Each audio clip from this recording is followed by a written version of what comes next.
All right, well, good morning and good afternoon. Thank you for joining us today for the ABA Torts Trial and Insurance Practice Section FSLC vlog series.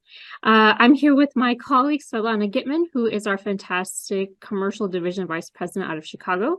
My name is Iman Hyder-Eliz, and I am the Construction Division Vice President out of Atlanta. And we're here to actually talk to you about a very interesting topic. So, we all talk a lot about the finality of arbitration, but we're here to actually dispel the myth that you can or cannot actually appeal an arbitration. So a lot of what we hear when you think about arbitration is, well, okay, well, I have filed an arbitration. We have gotten to the final award, but there's something that isn't quite right. Maybe the arbitrator got it a little bit wrong, and we're not necessarily looking at the grounds for vacatur under the Federal Arbitration Act. So under the Federal Arbitration Act, if there's an issue with disclosure, there has been some issue of evident partiality, corruption, or misconduct, yes, you can try to get the award overturned. But what if the review just wasn't done quite right? What if the solution just wasn't done quite right? So what we have actually at the American Arbitration Association, where my colleague and I actually work, is we have optional appellate rules. So Svetlana, you're here, and I know that you are a fantastic expert on this subject. Let's talk a little bit about the American Arbitration optional appellate rules.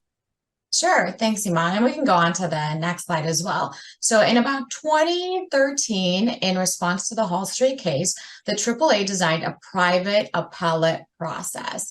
And the benefit of that private appellate process is it created a standardized process and a standard of review for cases that have gone through the arbitration process with us.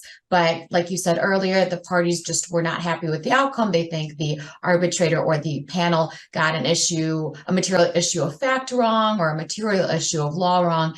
And under the FAA guidelines for vacatur, the grounds for vacatur, they weren't going to be very successful in, vacating the award. So what we did was create an optional appellate process that set out clear grounds for an appeal that are more akin to what you would find in court. And the benefit of this process is it doesn't take years like an appellate process would in court. It takes just a couple of months, and we keep a specialized panel of experts on our roster that hear these appeals. And let's actually talk about each of these bullet points one by one. This is different from when a party goes to the rules and says, well, I want to put in a request to modify or clarify the award. Is that correct?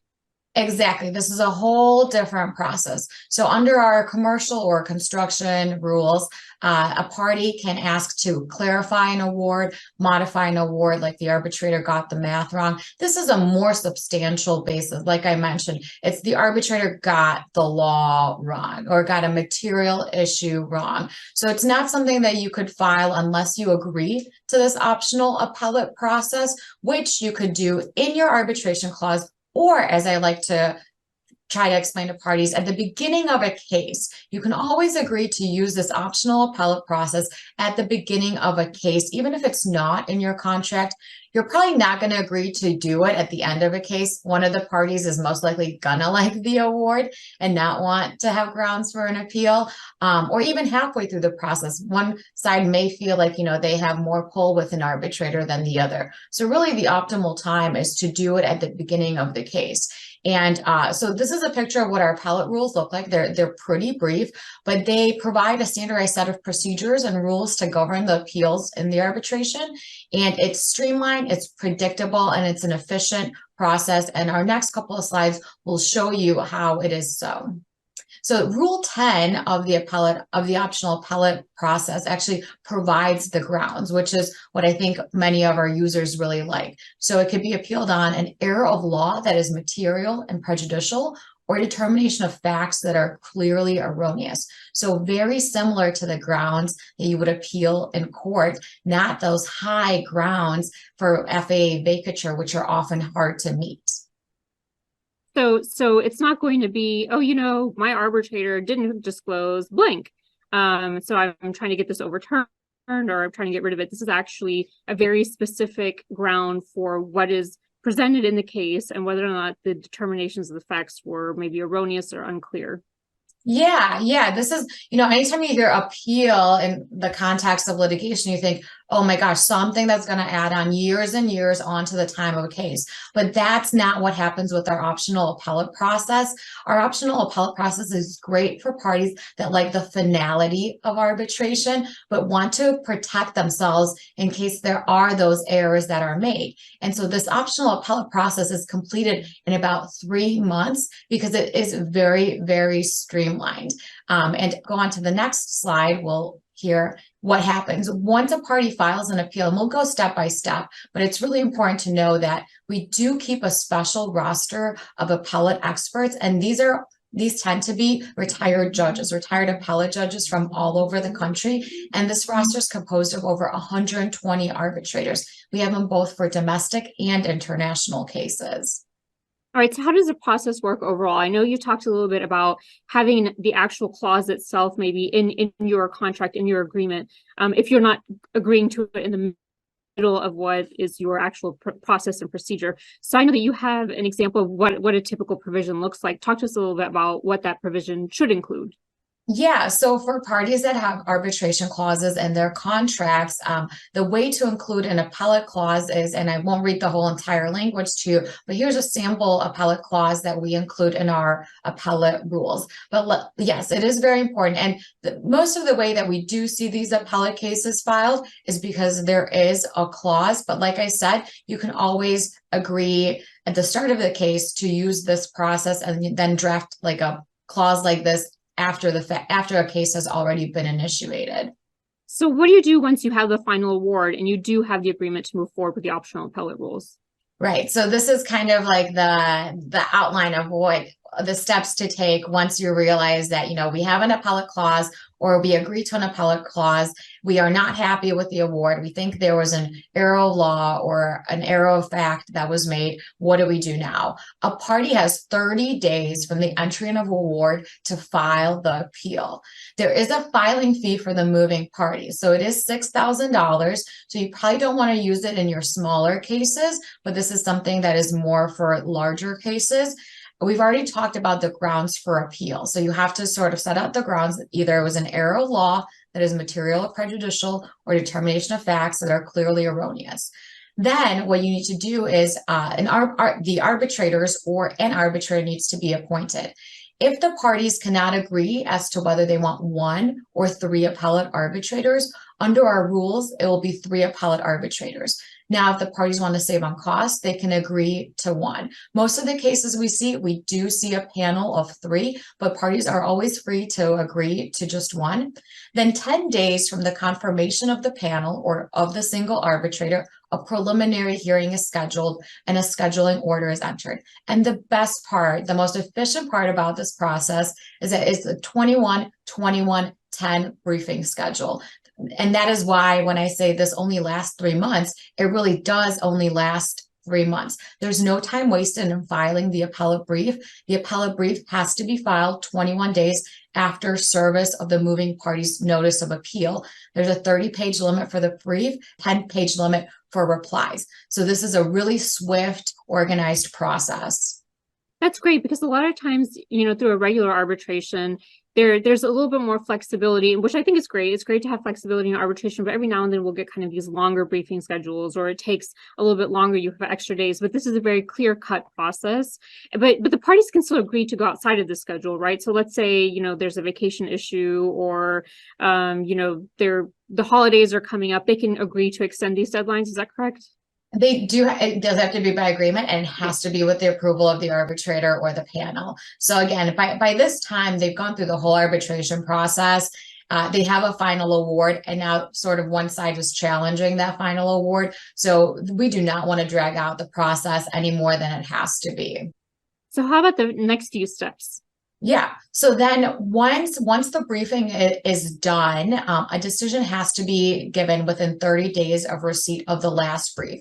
The parties can ask for an oral argument subject to the panel's approval, or the panel on its own may decide that they need oral arguments. What is most interesting is that of the appellate arbitrations that we had go to decision in 2022 and 2023, about 27% settled prior to the decision, but the 63 that went to a decision were determined on the documents only. So most of the time, either the parties or the arbitrators felt like they did not need the oral hearing. Again, showing how this is supposed to be a fast and efficient process. So once you're 30 days from the receipt of the last briefing or the last oral argument, the panel has 3 options, and it can only do one of these 3. And in practice, I've really only seen one of 2. They can adopt the underlying award of the arbitrator as their own. They can substitute the underlying award, meaning, and sometimes in whole and sometimes in part. So maybe just the part that the parties are challenging, or maybe the entire award. And that's really what I've seen happen in most of our cases. There is a third option where they can request additional information if they need so and ask for an extension of 30 days, but I have not actually seen that in practice. What they cannot do, and what I think is really lucrative and important, is they cannot send the issue back to the original arbitrator. The original arbitrator's jurisdiction is over, done. There's no remanding. They will either substitute the award or they're going to adopt the underlying award. All right, that's great. So I know a lot of people say, okay, well, let's say I do go with this optional appellate process. What does that look like for me in terms of outcome? What has the AAA experienced? What have they seen in terms of the outcomes of these cases? And I know a lot of the times we hear, oh, well, maybe they just say no. Maybe they just say yes. Maybe they're splitting the baby. But talk to us a little bit about the results that we've seen from people using these optional appellate rules and over the last couple of years. Yeah, it's really interesting. It really surprised me as well. You know, most people think, oh, it's just a rubber stamp. You know, the appellate arbitrator is going to agree with the ruling of the underlying arbitrator. And it's not. It's funny. We've had about 50-50 split. 50% of them are affirmed and 50% are changed in part or in full, which really shows that it is another layer of review from the beginning. So I think these statistics really show that, you know, it's not a rubber stamp. It's not just an extra process just to be there, but it's a process that works specifically if you're concerned about, you know, the arbitrator making an error or the panel of arbitrators making an error. All right, so now we've talked about the actual process itself, but let's say we have some people who are watching this particular vlog and they're saying, well, I don't even have this in my arbitration clause. I wouldn't know how to put it in there.